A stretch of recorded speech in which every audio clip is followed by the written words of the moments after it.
Perfetto, ci siamo. Ci dovremmo essere. Controlliamo che qui l'imprevisto è sempre dietro l'angolo, ma ci dovremmo essere. Okay. Ci siamo? Ci siamo. Perfetto. Ecco, crollato tutto. Allora, aspettiamo che entrino un po' di persone, teniamo l'ospite segreto, che così segreto non è, in attesa, perché vorrei spiegare a quante più persone possibili cosa andremo a fare oggi, che secondo me è molto, molto, molto interessante. Perfetto, vedo i primi commenti. Ciao Massi. Ragazzi, oggi è una bella serata. Oggi secondo me è una bella serata. Tutto bene, tutto bene. Tu come stai?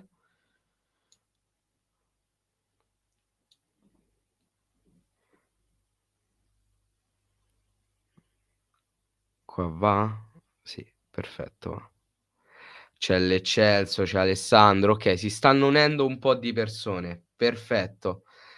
Allora, buonasera a tutti ragazzi. Benvenuti alla prima puntata di B. B non come la categoria che purtroppo stiamo affrontando, ma B per cosa sta? Per chi se lo fosse chiesto, la risposta è questa. Benvenuti a Beyond YouTuber. Cos'è Beyond YouTuber? Traduzione letterale: dietro lo youtuber. Beyond YouTuber è un progetto di cui l'Eccelso conosce già un pochino qualcosina. Intanto saluto tutti. Da cosa è dovuto? È un progetto che voleva nascere come una sorta di podcast, sarà un podcast più che altro tendente al video, e di questo volevo ringraziare l'artefice dei podcast Cast e Dai, che è Cubi, a cui mando assolutamente un grosso bacio, un grosso abbraccio. È nato dall'esigenza di, secondo me, far conoscere di più quelle che sono le persone dietro a chi fa un video. Ho notato che molte volte io ho sempre, notato questa cosa dell'avere una sorta di, spasmodica volontà di credere che le persone debbano parlare soltanto di quell'argomento, ignorando completamente la persona in sé. Io ho sempre detto che un po' noi su YouTube, siamo, tra mille virgolette, le, concedetemi la parolaccia, le puttane del Cagliari. Nel senso che se entriamo in live o se facciamo un video dobbiamo parlare soltanto di quello. Io voglio un po' stigmatizzare e togliere quest'idea dalla vostra testa, facendovi conoscere le persone che ci sono dietro, perché sono io il primo curioso a conoscere, anche se a sommiline conosco le persone. Quindi io oggi è con assolutamente grandissimo onore che ho la presenza di Babbo Casteddu, ovviamente il buon Andrea Mereu. Ciao Andre. Ciao a tutti ragazzi, buonasera a tutti, ciao Miro e grazie per l'invito, una live sicuramente diversa, speciale e sono contentissimo che io sia il primo ospite, quindi grazie davvero. Ma ci mancherebbe, era doveroso. È doveroso, tra l'altro vi spoilerò soltanto questa cosa, ovviamente cominceremo all'inizio con tutti quelli che sono stati membri della Casseddos Crew, ovviamente, perché è importante incominciare dalle persone che ci stanno più vicino.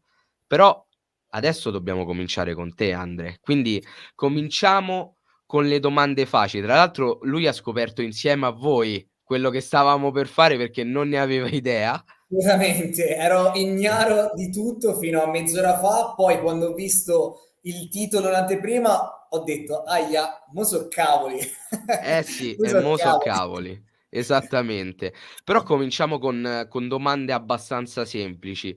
Tra Ok, l'altro una abbastanza inutile, però l'ho scritta, quindi te la devo fare. Ovviamente cominciamo con chi sei, quindi il tuo nome e cognome e luogo e data di nascita. ok, vabbè. Andrea Mereu, il mio nome e cognome, Eh? che utilizzo anche appunto per il mio canale YouTube. nato il 3 dicembre 1992, quindi 30 anni compiuti pochi mesi fa, a Cecina, in provincia di Livorno, Toscana. Così almeno ho detto tutto. Perfetto, proprio al bacio. Mi sono scordato di dire, questo è bello perché poi io non mi ricordo assolutamente niente, che queste live ovviamente tratteranno anche un minimo di Cagliari, quindi il Cagliari non sarà assente, tratteranno però veramente un minimo di Cagliari perché voglio che in questo caso passi in primo piano la persona con cui abbiamo il piacere di parlare. Poi ovviamente, a prescindere, se ci saranno delle domande assolutamente per Andrea le facciamo. Tra l'altro qui abbiamo un ritorno Ciao graditissimo. Carmi! Un abbraccione Carmi. Torneremo forse a fare quei fantacalcio Tra insieme, l'altro, una perlomeno cosa veloce, Miro, ho vai. contattato Carmi venerdì sera per un consiglio, non l'ho mai contattato in generale, ma avevo bisogno di un consiglio per il fantacalcio, mi ha consigliato Sanabria e Sanabria ha segnato, quindi Carmi il must, proprio il guru del fantacalcio, quindi grazie Carmi per il consiglio. Carmi sempre un grande, lui che è il papà di tutti gli youtuber calcistici e l'Eccelso subito mi mette in crisi con l'inglese: "Senti, l'ho pensato in 5 minuti, lo correggerò eventualmente dopo, non è un Forse problema". potrebbe aver ragione l'Eccelsior, perché anch'io ricordavo behind, però Vabbè, il senso non si è capito, è tanto le lettere quello. sono quelle. Intanto un saluto anche a Checco. Cominciamo subito con le domande. Volevo sapere da te qual è stato il tuo primo, cioè il primo ricordo che hai, ehm, presumibilmente da bambino, inerente al mondo del calcio. Nel senso, qual è che hai cominciato a capire, che questo sport era magari un qualcosina in più e che ti appassionava? Allora, così su due piedi ti direi che il primo ricordo che ho è semplicemente, a casa, non avevamo un giardino, però insomma comunque uno spazio esterno e mi ricordo appunto che mio padre, il vescio, tipo fece rotolare questa palla e io d'istinto la calciai con il piede. Tiro ovviamente svirgolato, non so appunto bene come sia venuto, però ecco ricordo questa immagine e da lì è scoccato qualcosa che mi ha fatto capire che c'era un rapporto, che ci sarebbe stato un rapporto speciale con quello sport, sia a livello chiaramente proprio di attività diciamo sportiva praticata, perché comunque è stato il mio unico sport che ho praticato per 15 anni praticamente, e a parte il calcetto, ora la lascio perdere, però a livello proprio serio per 15 anni, e poi ovviamente anche come sportivo, no? Che seguo il calcio da tifoso e quant'altro. Quello è l'episodio che ricordo così su due piedi. Okay, perfetto. Quindi il tuo è stato più un imprinting fisico, nel senso è stato più il primo calcio dato alla palla piuttosto che magari una partita in TV. Sì, sì, ti direi di sì perché con cioè nel senso in questo momento non ricordo esattamente una partita, per dire la prima partita del Cagliari che ho visto, faccio un esempio, no, è stato proprio un incontro e da quel momento, ora non mi ricordo quanti anni avevo, ho chiesto proprio ai miei, voglio iscrivermi alla scuola, cioè per fare calcio, ecco, cioè veramente avevo forse 5-6 anni, ora non ricordo esattamente bene quando, però sì, è accaduto in questa maniera. Poi, diciamo, le partite sono arrivate dopo. Le partite di calcio viste alla televisione, per dire, sono arrivate dopo. Okay, perfetto. E seguendo il filone di questa domanda ti volevo chiedere ovviamente anche quando hai capito di essere un tifoso del Cagliari. Mh.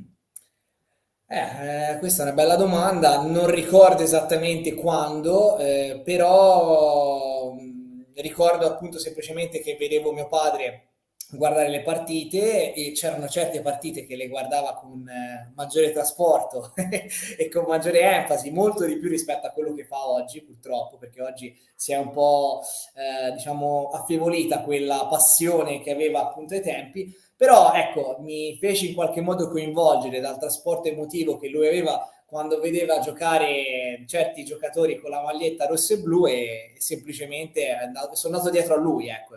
E dopo mi sono appassionato perché era appassionato lui di quella squadra. Semplicemente questo, ecco, anche qui non c'è una partita precisa che ricordi proprio non lo so, cioè non so veramente qual è stata la partita con cui ho iniziato a tifare Cagliari, so solo che è avvenuto in maniera del tutto naturale, perché poi nonostante io abiti in Toscana e quindi magari semplicemente non per forza il Livorno o una squadra comunque toscana, ma semplicemente io potevo anche propendere come tanti altri miei amici per tifare un Inter, una Juventus, un Milan, cioè sarebbe stato molto semplice per quanto mi riguarda, insomma, e invece ho scelto la via sicuramente più, cioè meno semplice, ecco, più tortuosa, ovvero quella di tifare Cagliari. Tanto scusami, saluto il sindaco, il mio collega, che gli ho girato il link prima della live, ha detto dove la posso vedere, quindi lo saluto. Ciao Ale, Alessio Rasoini. Ciao, grandissimo. Assolutamente un saluto ad Alessio, ma io nel mentre voglio prendere tempo perché ti voglio mostrare una cosa che secondo me ti farà molto sorridere, perché è un qualcosa che io personalmente non sapevo. Eh, Vediamo se lo riesco a trovare in tempo breve. Ok, l'ho trovato. Devi sapere che il nostro bel Cagliari, precisamente nella stagione 1951-52, tu sai che io ho le mie malattie mentali, no? Ti volevo mostrare questa cosa che quando l'ho visto ho cominciato a ridere perché dico, lo devo dire assolutamente ad Andrea. Io adesso non so se si vedrà, è un po' fuori fuoco. Io vedo una serie di match, però non riesco a vedere bene le squadre avversarie. Cioè, vedo Cagliari, poi allora aspetta, Solvay? Leggo Solvay? Il O... Cagliari nel 51-52 in Serie C giocò contro il Rosignano Solvay. Ti posso credere. Questa mi mancava, questa non lo sapevo nemmeno io. Abbiamo Eh vinto sì, almeno? le abbiamo giocate parecchie di partite contro il Rosignano Solvetti, devo Addirittura. dire la verità. In quell'anno vincemmo all'andata 2-1 e perdemmo al ritorno 4-3. Mal di trasferta si conferma comunque anche nel 51-52. Sì, e per troppi anni si confermerà. Esatto, esatto. Vabbè. Però Comunque bella questa chicca, veramente. Questa è ti una è chicca assurda. piaciuta? Assolutamente. Sì, sì, bravo Miro. Quando l'ho visto ho detto assolutamente Andrea lo deve Eh sapere. sì, era d'obbligo, nel senso, proprio io Era sto d'obbligo. sul ve, quindi insomma direi che ci sta. Appunto, cioè era proprio fatta per te questa cosa. Assolutamente. Dopo questa parentesi rossoblu, io però voglio conoscere l'Andrea vero e proprio, quindi partendo dagli albori, Mh. volevo sapere più o meno com'è stata un po' la diciamo, la tua, tra virgolette, "carriera scolastica". Eh. Quali percorsi hai fatto, quale scuola hai fatto, com'è andato il tuo percorso? Facci sapere. Allora, vi dico proprio in maniera onesta, visto che questo è un format che, vuole diciamo far ergere proprio la sincerità come elemento Esattamente. cardine, io a livello scolastico non ho mai scelto per un progetto vero, chiaro, legato al futuro. Ho sempre scelto per comodità la scuola più vicina a casa, punto. E qui mi fermo, nel senso che sia stata le elementari, le medie e le stesse superiori, non c'è mai stata una scelta legata a vorrei fare questo, perché se appunto, ecco, non so se anticipo una tua domanda prossima, ma comunque eventualmente spoiler, se mi dicessi qual è il tuo sogno appunto da bambino, cioè che cosa sognavi di fare appunto da grande, in maniera forse banale ti rispondo il calciatore, cioè nel senso perché parlando appunto, non sai quante volte mi sognavo e mi immaginavo calciatore del Cagliari, appunto perché vedevo il Cagliari soffrire per le salvezze eccetera e mi immaginavo di poter arrivare un giorno a calcare i campi di Serie A e far vincere gli scudetti e le Champions League al Cagliari. È stato sempre il mio sogno, poi ovviamente l'ho dovuto riporre nel cassetto e la scuola, ragazzi, era di contorno, cioè ovviamente ci andavo, alle elementari ero tremendo, prendevo un sacco di note, veramente ero vivacissimo, i miei non sapevano come fare, insomma, tornavo veramente a casa con delle note assurde. Alle medie ho messo, tra virgolette, la testa a posto, ho iniziato ad essere serio, diligente, un po' l'Andrea Mireu che è venuto poi successivamente, e le superiori uguale, cioè mi sono sempre impegnato a scuola, sono uscito molto bene alle superiori con 93 centesimi, nel senso, quindi comunque il mio l'ho fatto, solo che a dimostrazione di questo, quando si è trattato di scegliere il percorso ipotetico universitario, ho scelto di non andare all'università, perché prima di far spendere dei soldi ai miei, perché comunque sarebbero stati soldi loro, visto che non lavoravo, non avevo lavorato fino a quel momento, non me la sono sentita di appunto fargli fare un investimento così importante su un qualcosa di cui non ero così sicuro. Per cui ho semplicemente deciso di andare al lavoro, cioè di buttarmi nel mondo del lavoro senza alcun tipo di qualifica, perché il liceo che avevo fatto era il liceo scientifico tecnologico che doveva portare necessariamente all'università. Non è come magari un, non lo so, perito elettronico, perito meccanico che magari ti consentono già dopo le superiori di andare a lavorare, non so, in un'officina piuttosto che in un'azienda. Quindi sostanzialmente il mio percorso scolastico è stato questo, un percorso scolastico dove non sono stato guidato da voglio fare questo, vorrei diventare questo da grande, ma semplicemente dal fatto che, ok, vediamo qual è la scuola più vicina, è stato sempre quello il ragionamento che ho fatto e l'ho eseguito alla lettera. Seguendo questo tuo ragionamento che ci sta, perché potrebbe essere un ragionamento che molte persone fanno, perché purtroppo io ritengo, e questa è anche parte della domanda, che, gli adolescenti italiani perlomeno vengono sottoposti già a un forte stress fin dalla fine delle medie per la scelta della scuola superiore, da cui poi dipenderà comunque gran parte del loro futuro. Quindi implicitamente ti volevo chiedere: secondo te è necessario e doveroso alzare un po' l'età minima per poter scegliere con criterio e giudizio la futura scuola?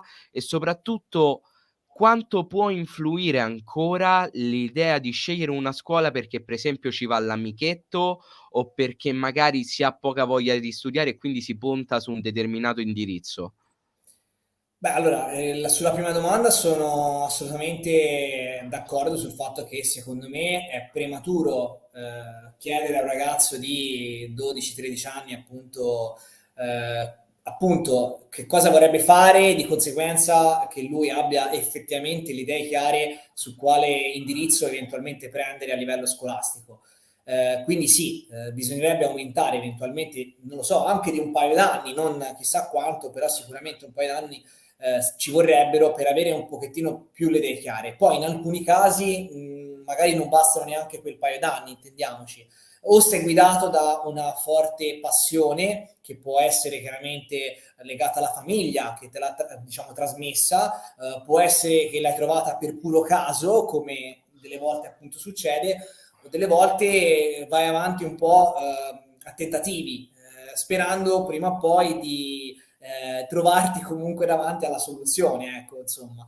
E l'altra aspetta, l'altra cosa che mi avevi detto invece era, no, mi Se sembra che i ragazzi di oggi sono ancora molto su giusto, sì, legate all'amichetto, eccetera. esatto. Sì, probabilmente sì, cioè nel senso, ti ripeto, nel mio caso la scelta, ecco, ho detto la scuola più vicina anche in funzione chiaramente degli amici, è evidente, perché comunque se io sto a Rosignano e ho appunto il gruppo di amici a Rosignano, è facile che comunque la maggior parte degli amici che stanno a Rosignano vadano appunto a Rosignano. Poi magari c'era qualcuno che andava a Cecina, qualcuno che invece aveva già le idee chiare e andava a Livorno, perché a Livorno ci sono appunto molte più scuole superiori con diversi indirizzi. Però ecco sì, secondo me, ora non so a livello attuale perché non seguo così tanto le dinamiche giovanili, però sicuramente ai miei tempi vinceva molto quell'idea insomma di scegliere la scuola in funzione di dove andava l'amico. Assolutamente. Credo che potrebbe continuare ad accadere anche ancora oggi, però, penso che, gli adolescenti moderni siano forse un passo leggermente avanti rispetto a come eravamo noi anni fa e quindi tendono a prendere queste decisioni molto più seriamente. Lo vediamo anche, secondo me, dal numero, per esempio, di ragazzi che sono coinvolti, faccio un esempio, per la lotta al cambiamento climatico, quindi, cercano di prendere una posizione fissa già da Vero. adolescenti, che è una cosa positiva sotto certi aspetti, però, secondo me poi alla lunga questo porta a un estremismo che non fa mai bene. Certo, certo, sì, sì, sono d'accordo. Poi vabbè, è chiaro, ci sono ovviamente degli esempi che appunto magari potremmo anche citare, insomma, ora non mi ricordo la bimba che viene citata spesso appunto per il discorso del cambiamento climatico. Greta Thunberg. Esatto, esatto. Ora, nel senso non bisogna eccedere chiaramente, come hai detto giustamente tu, però ecco, sicuramente ci sono anche questi tipologie di esempi, questo sì. A questo punto, visto che ci siamo e visto che dobbiamo affrontare qualsiasi argomento possibile e immaginabile, ovviamente ragazzi non sto facendo leggere i vostri commenti, ma li vedo e se avete domande per Andrea fatele a ruota libera. Volevo chiederti qual è la tua idea rispetto al cambiamento climatico? Nel senso, io ho una mia idea che ritengo che comunque sia giusto cercare di limitare perlomeno i danni che abbiamo fatto in tutto l'arco dell'esistenza. Però mi gira un po' il culo vedere quando, appunto, per esempio, una bambina come Greta Thunberg fa comizi, eccetera e quant'altro, ma in Cina tranquillamente i lavoratori vengono sfruttati in fabbriche che inquinano più di non si sa che cosa. E poi, diciamo, il nostro mondo, specialmente calcistico, vive anche di questo argomento per forza di cose. Quindi, qual è la tua idea rispetto al cambiamento climatico e anche, per esempio, all'attivismo che è stato generato in questo argomento? Ma allora, sicuramente il fatto che, ci siano, campagne di sensibilizzazione, rispetto appunto al cambiamento climatico credo che sia comunque corretto.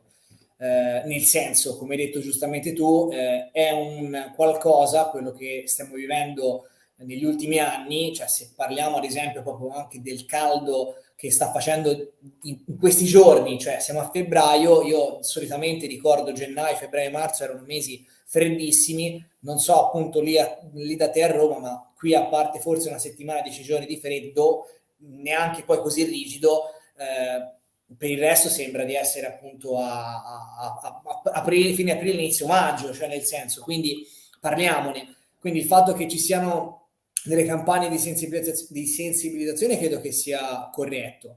È chiaro che al di là delle campagne bisogna poi effettivamente, bisognerebbe, uso il condizionale, intervenire concretamente. Ora, noi nel piccolo, cioè ognuno di noi nel nostro piccolo, chiaramente qualcosa si può fare, però intendiamoci, perché se no ci stiamo a prendere un po' per i fondelli, non credo che soltanto, diciamo, io, Andrea o tu, Miro, da soli, nel senso con piccole azioni quotidiane si possa cambiare realmente, no? Il concetto della raccolta differenziata, del discorso della plastica, cioè effettivamente a me quando capita di vedere immagini come quelle appunto della plastica negli oceani, di appunto animali, pesci che rimangono incastati, cioè mi si stringe effettivamente il cuore. Però penso effettivamente, ma io quanto sto incidendo appunto in questo? Cioè nel senso che cosa ho fatto io concretamente per far sì che si verificasse appunto una situazione del genere?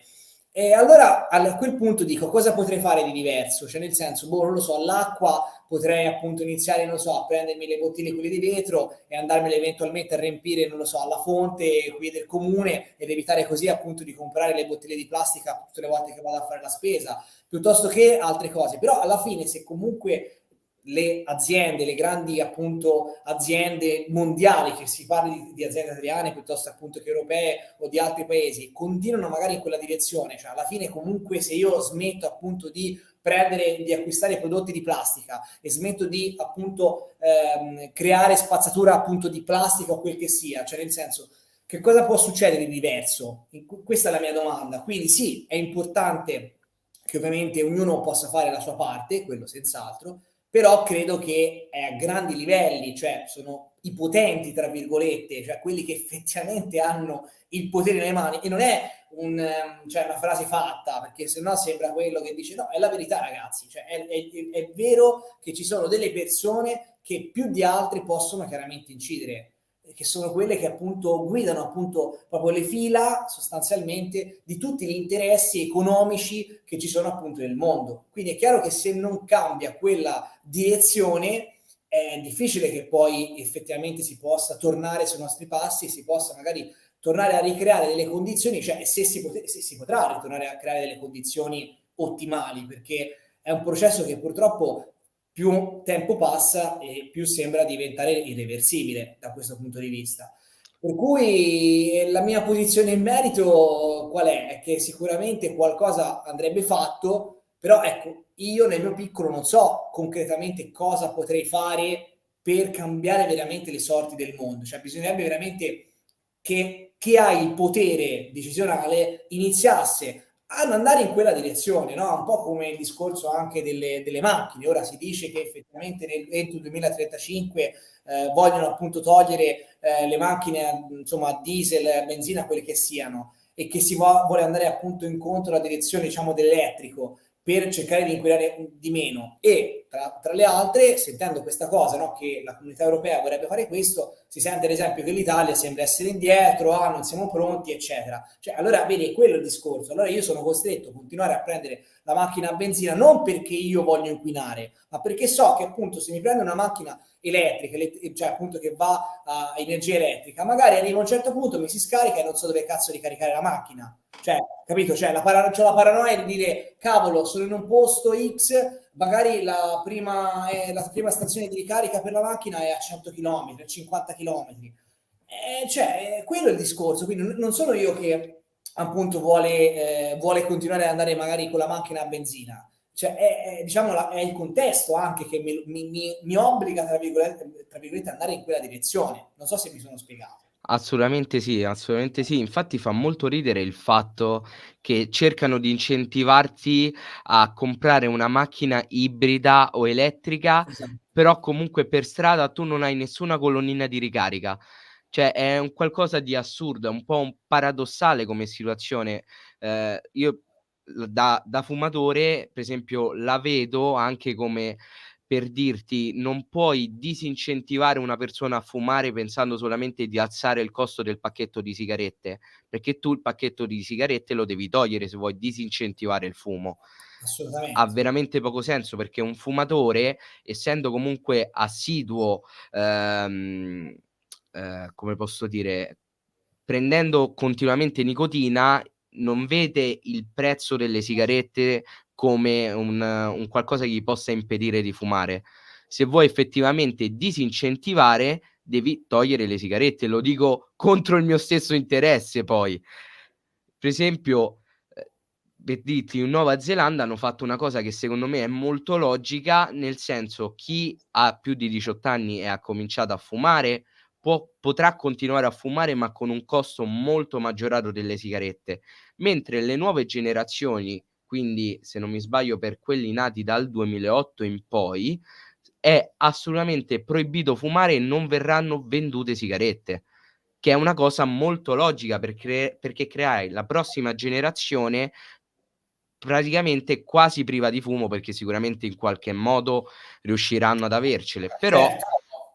tu in quanto Stato ti hai fatto la tua figura e hai cercato di togliere fin dalla radice il problema. Questo secondo me è una cosa che in Italia non siamo capaci a fare, ma perché secondo me è anche quasi una sorta di bisogno tutto tricolore quello di avere un qualcosa di cui lamentarsi, perché se no non siamo contenti. Quindi, dobbiamo avere la soluzione, però allo stesso tempo una cosa di cui lamentarsi, che fa molto ridere.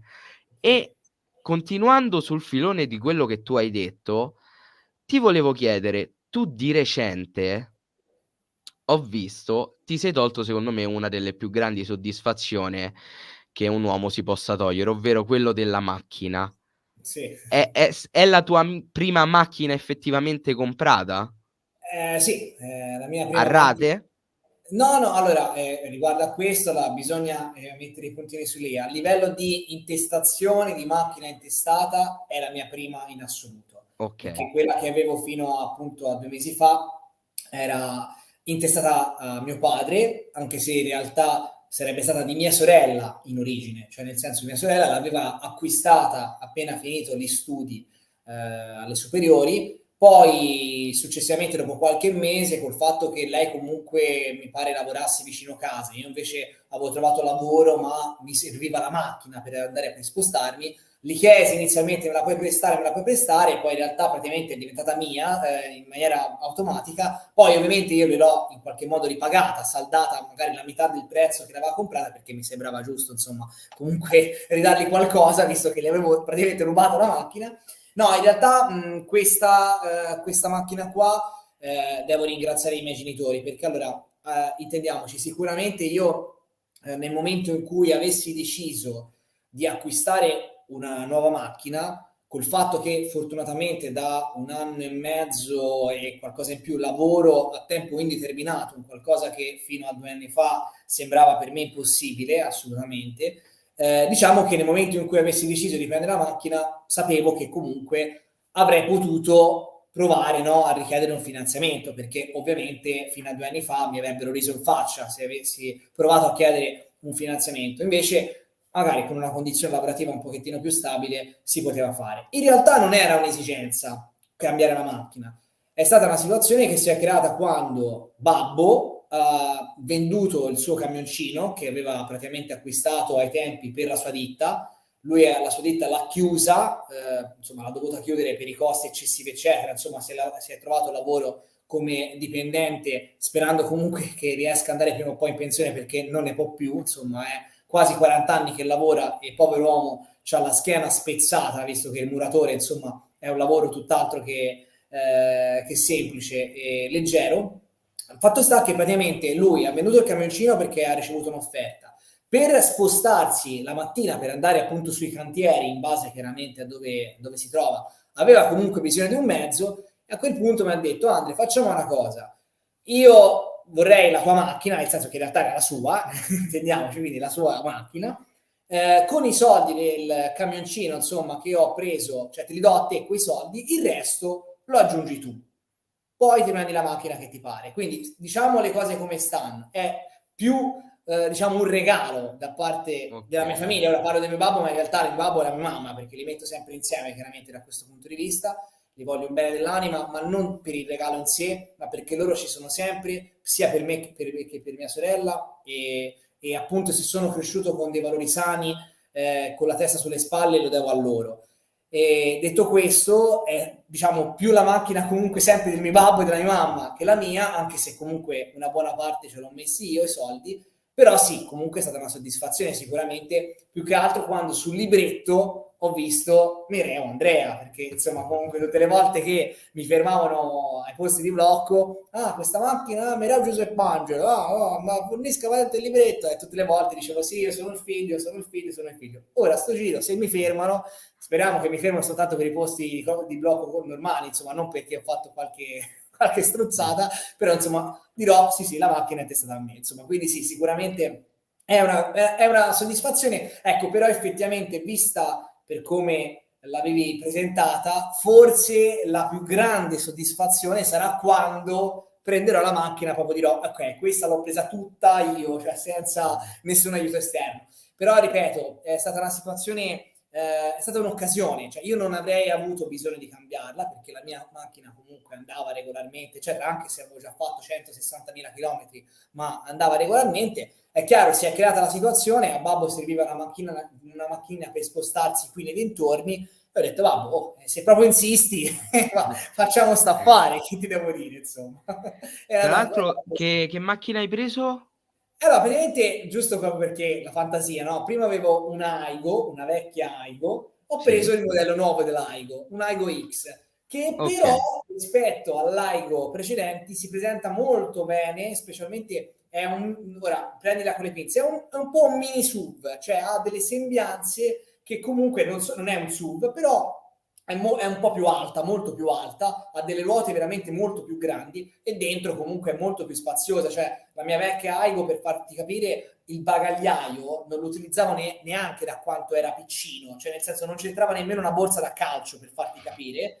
Questo, quella che c'ho adesso, perlomeno, insomma, per dire, quando vado a fare la spesa, che delle volte ho 2, 3, 4 buste più l'acqua, prima le dovevo mettere un po' nei sedili posteriori, un po' nel sedile davanti. Questa c'entra tutto nel bagagliaio, cioè anche quella è soddisfazione, nel senso. certo, certo.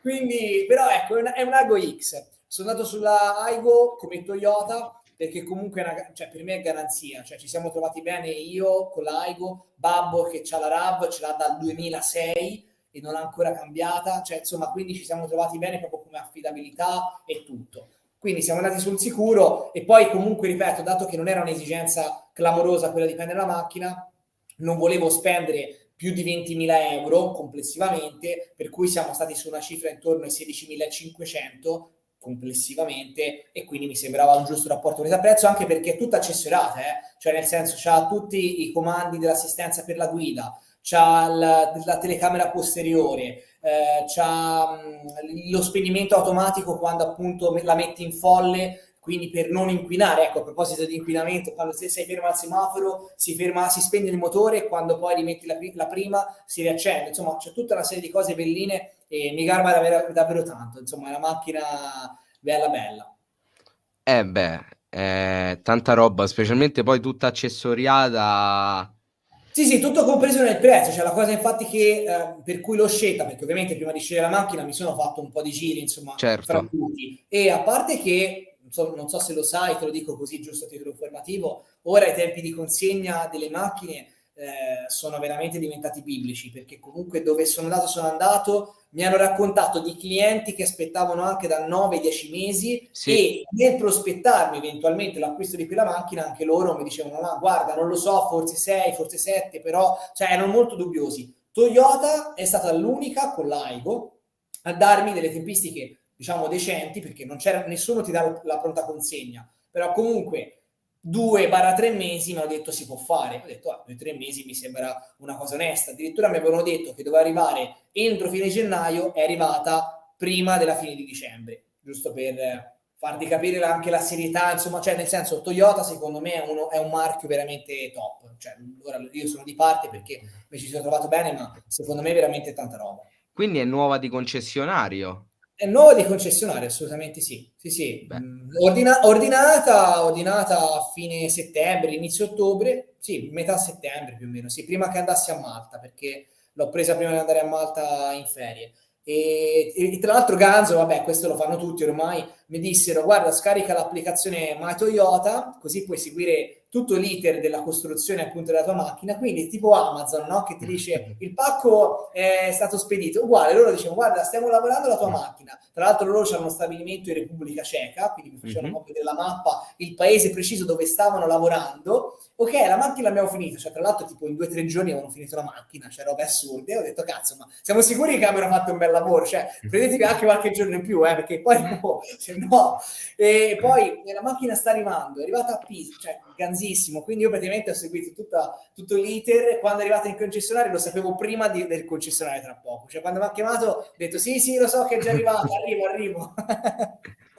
Ti sei Bellissimo. portato un taglierino grande per poi spacchettare bene la macchina? È Vabbè, importante.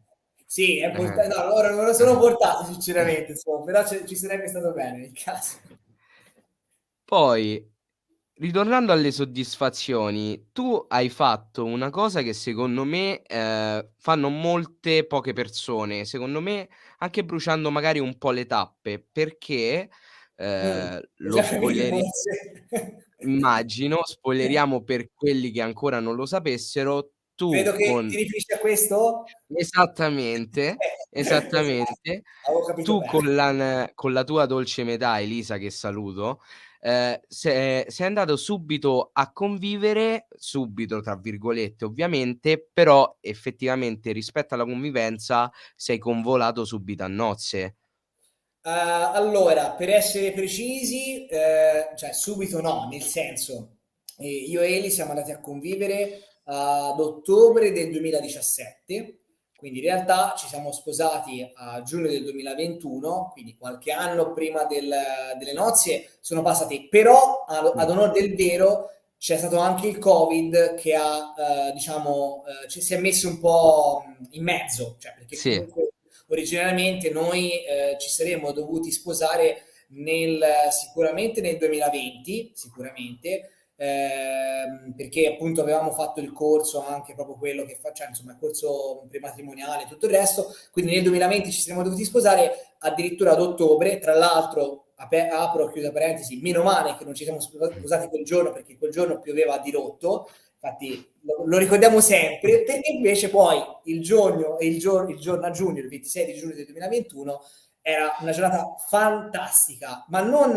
perché c'era il sole, punto, c'era il sole, tirava quella leggera brezzettina che non era né troppo né troppo poco, e quindi si respirava. quindi io non ho sudato, cioè io quel giorno, immaginati te, io col vestito tutto bellino, elegante, che l'ho usato solamente in quell'occasione, non ho sudato, addirittura la sera abbiamo fatto la coreografia, diciamo il balletto che avevamo preparato nei giorni precedenti, che la sera, ti dico la sera, di sera alle 9, 9 e mezzo, nudo praticamente, perché a giugno io in casa sto nudo, lo sapete anche voi che l'avete vista. Purtroppo, insomma, non è una bella occasione, ma lasciamo perdere, non pensiamoci. Nudo per fare le prove sudavo nudo in casa. Io quel giorno, tutto vestito, non ho sudato mai, neanche appunto in occasione del ballo. Quindi pensate, insomma, quella fu una giornata perfetta proprio come temperatura, come tutto. Quindi sì, insomma, comunque, ora se no divago troppo. Io quando parto, io vado, È faccio... questo il bello, Andre, è questo. Sì, ma io esagero, te fermami, te fammi un cenno, fammi un... No, no, vai, è ruota libera. No, vabbè, comunque diciamo che subito no, però è appunto anche sicuramente il Covid, la situazione Covid ha inciso perché ha ritardato un pochettino il procedimento, ecco, se vogliamo. Però sì, ecco, c'è stata la convivenza e dopo qualche anno abbiamo deciso di fare il grande passo. E così, ad occhio, perché voglio vedere se siamo in linea su questa filosofia di pensiero, ritieni che sia stato più importante come passo l'andare a convivere o il matrimonio? Allora, io credo che un po' te lo senti, se la persona con cui, diciamo, vuoi passare il resto della tua vita sia effettivamente quella, cioè un po' lo senti a livello di sensazioni e di sentori. Io lo dico poi non avendo avuto chissà quante relazioni, perché non sono stato un Latin lover, uno sciupafammene, roba del genere, anzi, prima di conoscere Elisa cioè, anzi, lo sono tuttora, insomma, un insicuro se vogliamo, un timido, un po' introverso. Ora sono un po' più estroverso rispetto a qualche tempo fa, però prima ero molto introverso. Però ecco, diciamo che la sensazione di aver trovato la persona giusta l'ho avuta fin dal primo giorno. Poi è chiaro, questa è una frase fatta perché nel momento in cui ti innamori, in cui prendi la cotta, no? L'innamoramento è il punto più alto dell'amore, diciamo, no? Il momento in cui pensi sempre a lei, non puoi vivere senza lei, quando non c'è, cerchi in tutti i modi di contattarla, dove sei, cosa fai, eccetera. Adesso sicuramente è una situazione un pochettino più tranquilla, è un amore ed è un volersi bene differente, ma è comunque sempre alto al tempo stesso. Però sicuramente ti dico anche che la convivenza l'ho ritenuto un aspetto importante, perché un conto ovviamente è vedersi fuori, no, dal contesto, tra virgolette, familiare, nel senso ci vediamo fuori, ci vediamo a casa tua, a casa dei tuoi, a casa dei miei, facciamo questo, facciamo quell'altro, però nel momento in cui entri nella logica della convivenza, entri secondo me quasi nella vita reale, cioè veramente entri in una proiezione di quella che sarà effettivamente la tua vita, cioè la vita dove ci sono le cose belle ovviamente, ma le cose anche un pochettino più impegnative, le responsabilità, le situazioni appunto delicate, le discussioni, il fatto di quella cosa, quella tua abitudine a me non piace, quindi bisogna capire se quell'abitudine ci si può eventualmente convivere o appunto no, non mi va bene, insomma, quindi l'aspetto convivenza secondo me è un aspetto comunque importante. Quindi ti dico, io l'ho sempre saputo, insomma, che Lisa è la persona giusta per me, però indubbiamente, visto che sono stato anche, mi considero un tipo anche razionale, molto razionale, ho pensato e ho ragionato su questo aspetto dicendo sì, però la convivenza io credo che sia un aspetto importante, cioè devo capire effettivamente, anche per lei, perché anche lei avrebbe Certo. potuto legittimamente dire no, guarda, anche perché lei tra le altre cose, ecco un dettaglio importante, io aspetta un attimo perché ho la mia gattina che vuole uscire dalla stanza perché in Vai qualche modo tranquillo, si è è chiusa il la bello porta. della diretta. Vai, adesso l'ho fatta uscire perché si era chiusa la porta, se no poverina magari vuole andare a mangiare e mi dà dietro. Dicevo, Elisa proveniva, prima di conoscermi, da una relazione col suo ex di 7 anni e convivevano. Poi la sua è stata, cioè, era una relazione un po' tossica, tra virgolette, Mh-mh. insomma, non era più molto sana. Quando ha conosciuto me, insomma, in qualche modo ci siamo frequentati, quindi io ho iniziato a frequentarla, ho iniziato a innamorarmi di lei quando ancora stava con lui. Insomma, una roba che a pensarci io non avrei mai voluto fare, cioè io disturbare in qualche modo, cioè andare a rubare la donna di un altro, era una roba che pensandoci prima, proprio mi faceva imbestialire, che schifo, cioè quelli che vanno a dare noia alla donna, però poi quando succede, quando ti trovi lì, è un casino, cioè, perché come fai a mettere sotto i piedi, sotto il tappeto i sentimenti? Cioè, se il cuore ti dice quella cosa lì, la vai a prendere e fai di tutto certo. per portarla da te. E così è stato. Però ecco, dicevo, nel momento in cui lei proveniva da una convivenza di quel tipo, cioè prima di fare un passo del genere, credo che comunque fosse importante sia per me, ma soprattutto anche per lei, anche per essere per lei sicura, insomma, di sposare comunque la persona giusta.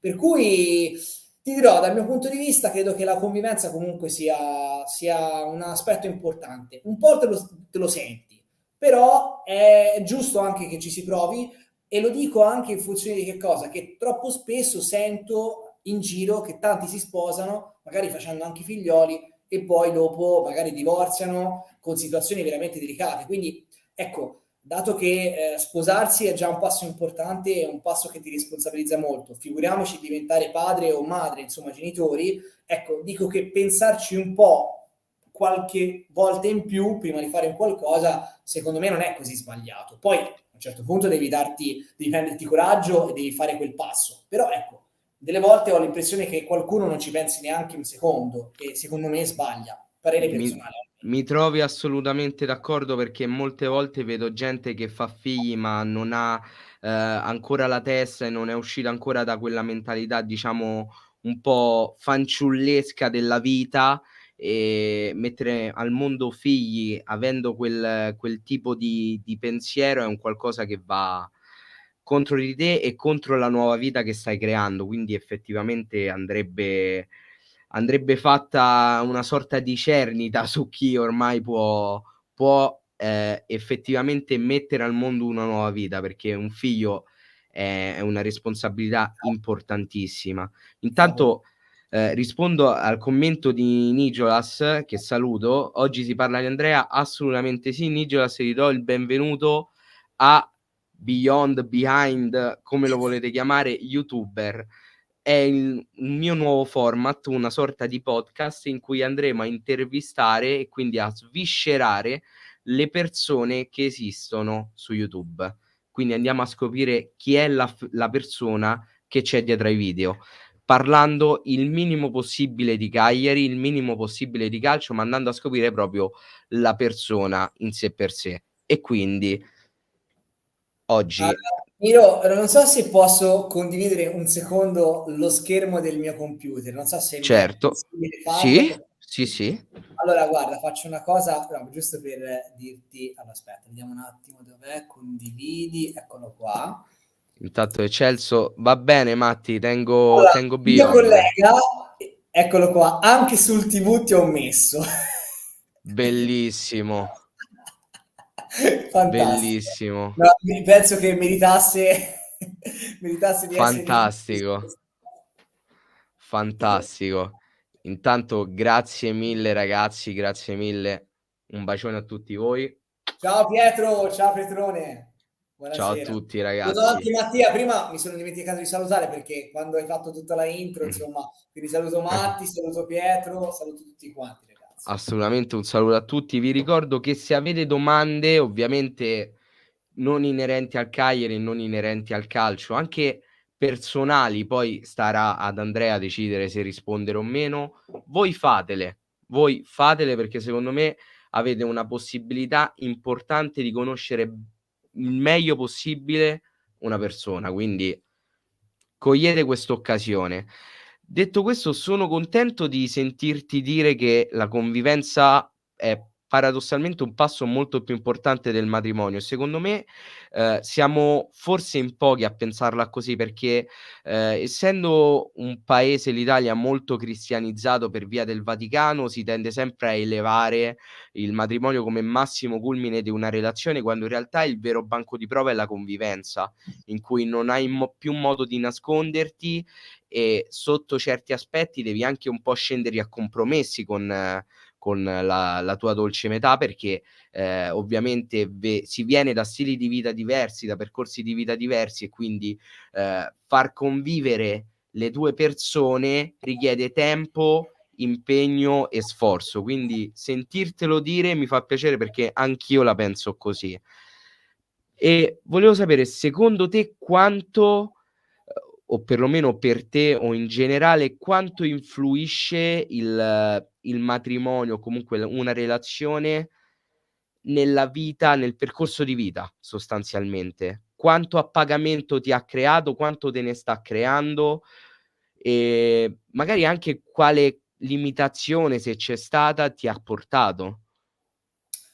Questa è una bella domanda. Cavolo, da conduttore TV. Bravo. No, allora, sicuramente ti dico, nell'equilibrio della convivenza, cioè per quello che riguarda ovviamente me e Elisa, perché ora lo dico, non ho ancora figli, non so appunto se poi decideremo di averne, insomma, questo è un qualcosa che poi vedremo, insomma, vedremo la vita cosa ci riserverà. Però nell'equilibrio con Eli in realtà il matrimonio non è stato altro che una certificazione di quello che già sapevamo, quindi come ti dicevo prima, insomma è stato il percorso comunque naturale di un qualcosa che è partito tanto tempo fa e che sta continuando ad andare avanti. Però ecco, se c'è qualcosa che, non so se la convivenza, però insomma sicuramente, non so se il matrimonio, ma sicuramente la convivenza e il matrimonio insieme su cui mi sta arricchendo, ecco, qualcosa su cui mi sto arricchendo e su cui sto cambiando effettivamente. È il discorso, ora sembra una scemata, no? Nel senso, però è il discorso proprio di essere diventato a tutti gli effetti un gattaro. Cioè, nel senso che io i gatti, prima di conoscere Elisa, e anche quando ho conosciuto Elisa, perché comunque io quando mi sono messo insieme a Eli, lei aveva a casa dei suoi appunto il suo gatto che si chiamava Gino, e, però io e Gino, nonostante lui alla fine poverino non facesse nulla di che, a parte la mattina che mi si presentava davanti, quando mi svegliavo, aprivo gli occhi, mi trovavo lui con quegli occhioni che mi faceva venire le palpitazioni, insomma, quindi, però ecco, non è mai scattata quella scintilla, quella cosa.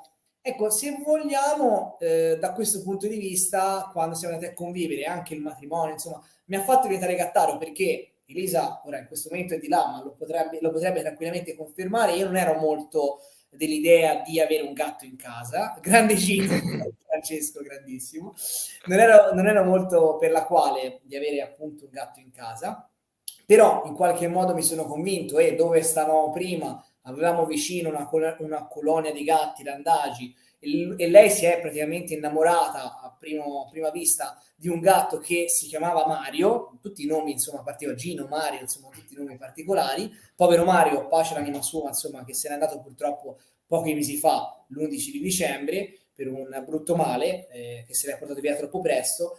Però la storia, ecco, non so se te l'ho spiegata a te questa cosa, però lo dico a tutti, visto che ci sono, insomma, abbiamo preso Mario, l'abbiamo portato qua dove stiamo adesso a marzo del 2021, quindi pochi mesi prima di sposarci. A maggio del 2021 ci è scappato di casa, l'abbiamo cercato ovunque, messo cartelli ovunque, non so quante volte veramente abbiamo fatto avanti e indietro per Rosignano, niente da fare. Ci siamo sposati il 26 di giugno, abbiamo fatto il viaggio di nozze in Puglia, siamo tornati, siamo ritornati alle nostre cose. Elisa però ovviamente aveva bisogno di una presenza felina e ha detto, se non ritroviamo Mario bisogna prendere un altro. E io, va bene, Eli, dai, un gatto, cioè ormai mi ero abituato ad avere un gatto, avere un Mario, ho detto, va bene, dai, Eli, prendere un altro, ok. E lei però mi diceva, però non smettiamo di cercare Mario, e se Mario dovesse tornare lo portiamo. E io, no, no, assolutamente, ho due gatti in casa, cioè, uno è già tanto, due gatti no, due gatti no. Ah, ma te, ma come? Che persona insensibile! Non sa quante me l'ha dette, insomma, quella sera quando passeggiavamo cercando Mario riguardo a questa cosa. Fatto sta che abbiamo preso Bart, che è arrivato a fine luglio, insomma, pochi giorni prima della fine di luglio. Ti giuro, Miro, 5 giorni dopo che avevamo messo anche su Facebook le segnalazioni, no, di Mario, dov'è Mario, dov'è Mario, una ragazza contatta Elisa, guarda, credo di aver trovato il vostro Mario. 5 giorni dopo, quindi il destino ha voluto che appunto alla fine Mario e Bart si incontrassero, diventassero amici, fratelli, insomma, nonostante inizialmente non si vedesse di buon occhio, e io alla fine che non vedevo di buon occhio non due gatti, addirittura un gatto con due me li sono fatti andare bene e mi ci sono trovato bene. Cioè la cosa bella è che mi sono appunto innamorato di entrambi ed è stato un grosso dispiacere appunto quando Mario a dicembre se n'è andato, non sai quanto ho pianto, insomma, quella sera, quando appunto la sera prima, insomma, che avevamo capito che ci stava lasciando, perché i gatti te lo fanno capire, insomma, quando sta arrivando il momento. Adesso proprio mentre ci penso mi vengono due buconi e la mattina dopo, insomma, quello che è successo mi ha lasciato veramente un vuoto dentro, ci ha lasciato un vuoto dentro. Però ecco, per farti capire, questa secondo me è una cosa bella che mi ha cambiato, perché io, bene o male, sono sempre stato più per i cani che per i gatti. Però ultimamente, ti dico la verità, mi sono convertito, cioè nel senso che io quando vado a casa del mio babbo, che c'è Dea, che è una cagnolina, insomma, sì, le faccio le carezze, la cocco, però non è più come una volta, cioè adesso sono più per le fusa, sono più per le unghie, lo stomaco, che anche se ti fanno male, anche se ti stanno perforando lo stomaco, però te li fa fare lo stesso. Sì, questa è una cosa insomma che ci tengo a dirla perché effettivamente sono cambiato da quel punto di vista, sono diventato gattaro sicuramente. Ora magari non era questa la risposta che ti aspettavi, ti ho sorpreso, No, però la risposta è come il mondo è bello perché è vario, quindi è giusto. Tu hai avuto questo percorso di vita ed è giusto che sia così. Tra l'altro, uno non lo avrebbe mai detto se guardasse le tue storie Instagram che eri più un patito dei cani, perché ovviamente ultimamente lo sai, insomma, io non condivido molto su Instagram, però quando condivido appunto i gatti praticamente, nel senso, cioè, appunto, ecco sì, i cani effettivamente no, per questo motivo, perché appunto Elisa è più gattara e mi ha convertito chiaramente a gattaro a tutti gli effetti. Tra l'altro, cioè, più che altro mi ha convinto. Aspetta, quando sei pronto a sentirti chiamare Vecchio. poi ci arriviamo, intanto finisci, vai, Ok. vai. No, Elisa mi ha convinto proprio anche con la logica, nel senso che effettivamente il cane, questo è vero, perché quando comunque stavo con i miei, e soprattutto quando babbo magari non era in casa perché capitava, non so, al lavoro, piuttosto che andava in Sardegna una settimana, eccetera, quello che doveva portare a giro il cane di turno, che ora era Dea, che poteva essere Arne, eccetera, ero io. Quindi cioè, il cane effettivamente ha bisogno di molte più attenzioni, tra virgolette, no? Anche l'uscita, la passeggiatina, eccetera. Il gatto no, quindi mi ha convinto anche proprio sull'effetto comodità. Cioè il gatto alla fine dorme 18 ore al giorno, ogni tanto ti viene lì, ti fa le fusa, ti fa addormentare sul divano quando eri convinto di guardare qualcosa, poi ti ritrovi appunto sul divano così, nel senso di rendertene conto, perché lui con quelle fusa ti addormenta, no? Perché c'ha quell'effetto a camomilla, a melatonina, e, e poi appunto cioè, basta che gli dai da mangiare ogni tanto e a posto, cioè lui poi se lo lasci a casa 8-10 ore, se l'hai lasciato appunto da mangiare e l'acqua, è tranquillo, non è che ti dice dove sei stato, cioè non è che ti cazzia quando torni a casa, insomma, mentre il cane invece magari ha bisogno di più attenzione, quindi mi ha anche convinto con la logica, cioè ci sta, capito? Certo,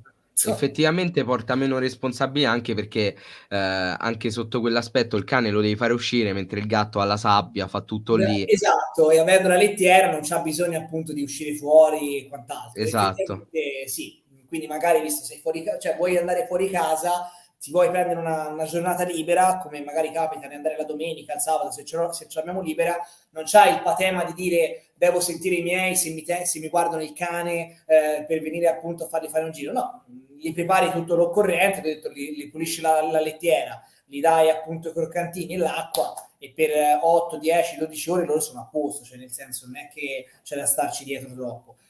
Quindi anche quello è un aspetto sicuramente che ho detto, pensandoci bene, effettivamente ora visto che me ne devo occupare io, forse non è così male. qualche vantaggio lo porta, mettiamola così. Sì. E Da invece Pisa Dog seguen siamo passati a Pisa Cat, bravo. esatto, esatto Checco, esattamente. Bravo. Invece seguendo la domanda di Giorgio, tu ti senti pronto a diventare genitore oppure ritieni che c'è ancora qualche passo che devi fare? Ah. Oppure è magari per esempio meramente il lato economico che ti frena? Bravo, questa è un'altra bella domanda. Questo ti sta diventando un confessionale. Non pensavo di essere Era non quello pensavo di essere da Don l'intento. Miro, non pensavo di essere da Don Miro. Era esattamente quello l'intento. Un confessionale, ok, perfetto. Ma senti, ti direi un po' tutte e due, però sicuramente il lato economico pesa, incide nella decisione ancora di aspettare, perché comunque, ripeto, io sono grato per il fatto che negli ultimi tempi, negli ultimi 2 anni, come dicevo prima, insomma, ho avuto l'opportunità di trovare un lavoro stabile, un lavoro che mi piace, con colleghi con cui vado d'accordo, insomma, Alessio che si è collegato prima è uno di loro, insomma, ma in generale siamo un gruppo veramente affetato e io credo che quando riesci ad andare al lavoro contento, felice, non soltanto per il lavoro che fai, ma anche per le persone con cui condividi chiaramente diverse ore del tuo tempo e ti ritrovi volentieri anche a cena, magari quando si organizzano le cene fuori o cose extra lavoro, insomma, significa, cioè, tanta roba. Però è vero anche naturalmente che poi bisogna guardare la ciccia al concreto e considerando appunto quelle che sono le spese che uno può avere, cioè io fai conto, io e Elisa teniamo un report delle spese, è una cosa che abbiamo iniziato a fare da gennaio dell'anno scorso, da gennaio del 2022, abbiamo un file Excel condiviso sui nostri account Gmail, no? In maniera che sia condiviso fra me e lei, in modo tale che quando uno spende qualcosa, un'uscita, la segna lì, perché dobbiamo renderci conto delle entrate e delle uscite. Ragazzi, io vi dico che in generale, pur non facendo cose clamorose, perché non stiamo a mangiare tutti i giorni fuori, non abbiamo chissà quali vizi, eccetera, il più delle volte o siamo lì lì o comunque siamo sotto, nel senso come tra entrate e uscite. Questo significa che cosa? Che ok, sì, sarà anche il costo della vita che magari sarà aumentato e tutto quello che ti pare, però probabilmente anche che quello che guadagniamo non, cioè, bisognerebbe aumentare chiaramente il guadagno. Ecco, la logica che bisognerebbe adottare non è tanto bisogna risparmiare, perché sì, ci sta il discorso risparmiamo, però se già comunque di base ti impegni a fare del tuo meglio, magari esci con gli amici meno rispetto a quello che facevi quando io abitavo appunto con i miei, piuttosto che altro, cioè non è che puoi privarti di qualsiasi cosa, cioè se no non è più vita, giusto? Per cui magari devi cercare di aumentare la parte delle entrate piuttosto che pensare a come ridurre le uscite. Quindi niente, sicuramente questo è un aspetto che pesa, cioè l'idea di mettere al mondo comunque un figlio, si ritorna al discorso prima della responsabilità, no? Del pensarci 2 volte. A me piacerebbe da una parte, sicuramente, però dall'altra c'è questo aspetto ovviamente che incide. Oltre al fatto poi di sarò pronto, perché ovviamente ho vicino a me mia sorella con i miei 2 nipoti, che sono 2 forze della natura e che magari oltre ad essere 2 forze della natura, magari anche hanno delle situazioni delicate, hanno avuto e hanno tuttora delle situazioni delicate che danno dei pensieri e quindi il fatto di dare dei pensieri significa che è tuo figlio, è tua figlia e quindi devi comunque spendere soldi per le visite mediche perché se ci sono delle situazioni e un professionista che sia dottore piuttosto che insomma ti dice questa è una situazione che dobbiamo tenere sotto controllo, cosa fai te da genitore? Dici di no? Assolutamente no, cioè li spendi quei 300-400 euro per fargli una visita specializzata. Insomma, è tutto un ragionamento questo, cioè, perché vedendolo, diciamo, con lei mi porta ad essere titubante sicuramente rispetto a quello, cioè quindi sia lato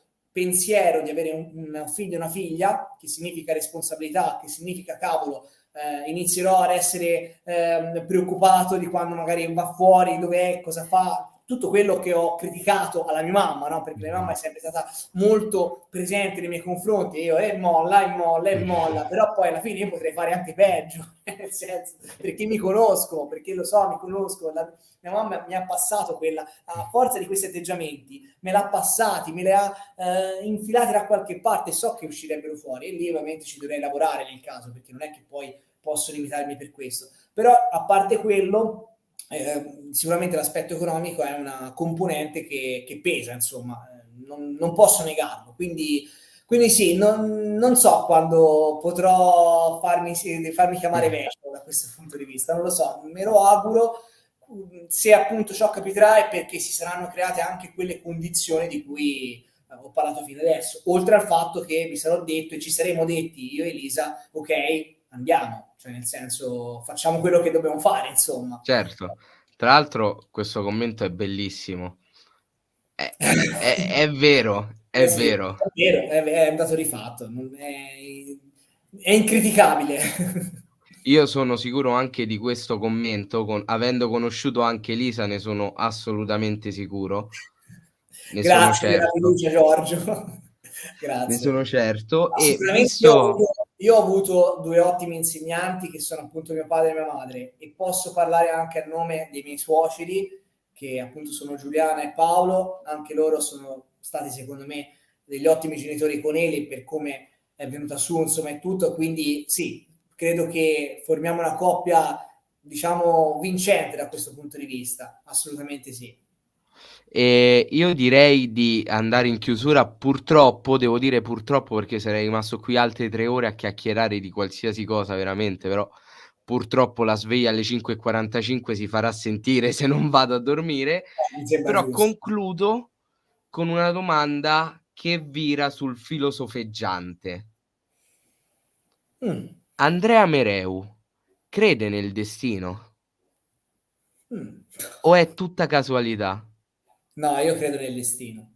Credo nel destino, che però devi essere tu a creartelo anche. Nel senso, non puoi pensare, che ti piova dal cielo qualcosa all'improvviso. Devi essere cioè, ecco, se c'è qualcosa che ho imparato in questi ultimi anni, e l'ho imparato anche, se vogliamo, grazie al Covid, che ci ha rinchiuso in casa e che mi ha fatto leggere qualche libro, particolare, insomma, magari diverso rispetto ai thriller piuttosto che altro. Libri motivazionali, libri sulla comunicazione, sulla crescita personale. E anche la stessa Elisa in questi ultimi anni ha, diciamo, aderito a percorsi di crescita personale che indirettamente hanno comunque coinvolto anche me, perché magari, non lo so, lei era in live con queste persone facendo determinati discorsi, ragionando di diverse cose, e anch'io le ascoltavo, e quindi indirettamente anche io riflettevo magari su certi concetti. Ecco, se c'è una cosa che ho imparato negli ultimi anni è che comunque noi incidiamo tanto, tantissimo. Noi possiamo incidere tanto con le nostre scelte. Poi è chiaro, ci vuole anche un po' di fortuna. Il fattore C è un fattore che comunque che ci vuole. Però quel fattore C ce lo dobbiamo anche andare a creare, cioè dobbiamo creare comunque i presupposti. Nella nostra mente dobbiamo pensare che comunque niente ci sia precluso, perché appunto noi possiamo fare qualsiasi cosa veramente, perché comunque chiunque, chi più chi meno, sicuramente ha delle qualità, ha delle doti eccezionali, che poi, se ovviamente ci si lavora anche, quindi oltre al talento che uno può avere, se poi ci metti la passione, ci metti l'impegno, lo studio, l'allenamento, si possono veramente rivelare delle armi vincenti per qualsiasi cosa assolutamente uno voglia raggiungere nella vita. Però devi andartela a prendere, sicuramente. Se c'è qualcosa che ho imparato è questo, perché comunque anche le soddisfazioni lavorative che mi sono tolto negli ultimi anni, mi sono reso conto che me ne sono andate a prendere, perché dopo il Covid mi sono andato a infilare in un lavoro che non mi dava nessuna garanzia, dove io dovevo vendere, e se vendevo guadagnavo. Era una cosa che avevo sempre odiato fare in A passato, e provvigioni quindi. a provvigione, a totale a provvigione. Io ho lavorato più di un anno per un'agenzia team che lavorava all'interno di un negozio Euronics, quindi io lavoravo in un Euronics, ma non ero Euronics, ero di team, e praticamente io sapevo, la cosa di cui ero certo era che il primo del mese avevo 0 euro come stipendio in quel mese. Se non vendevo i contratti non guadagnavo. Mi sono messo alla prova, mi sono sfidato, sono uscito da quella che si suol dire la zona di comfort, la chiamerebbero appunto i coach, diciamo, motivazionali. Bisogna uscire dalla propria zona di comfort, nel senso che bisogna appunto uscire dagli schemi. Mi sono detto, qui Andre, o tiri fuori le palle o tiri fuori le palle, cioè nel senso non ci sono altre scelte. Le ho tirate fuori, ho fatto vendite su vendite, insomma ho cominciato a guadagnare appunto diversi soldini, e con quell'atteggiamento propositivo mi sono messo in luce, perché poi i colleghi di Euronics hanno visto che appunto con la gente ci sapevo fare, sapevo vendere, ho iniziato anche a lavorare per loro praticamente, cioè non lavoravo per loro ma lavoravo anche per loro, quindi li vendevo anche le cose a loro, i servizi che devono fare eccetera, e a quel punto casualmente è nata questa opportunità. Aprivano un negozio a Cecina, nuova apertura, e a Livorno mi dissero: ah, ma perché non lasci il curriculum per Cecina?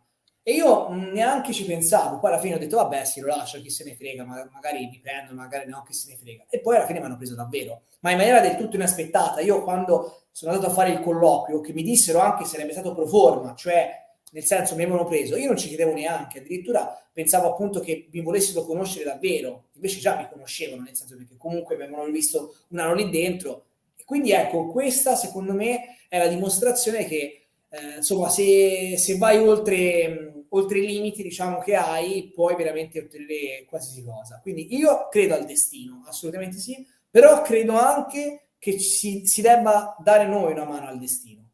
Assolutamente, perché alla fine siamo noi, cioè come dire, ora mi sembra un personaggio storico, mi sembra, aspetta, chi è che disse Homo faber fortunae sue, cioè l'uomo è artefice del suo destino. Non mi ricordo questa frase latina, cavolo, Mi volevo sfugge fare, l'autore volevo effettivamente. fare la chiusura filosofica, ma mi sfugge il nome, aspetta, te lo dico subito. Allora, si parla di... oh, mamma, qui mi dice la citazione.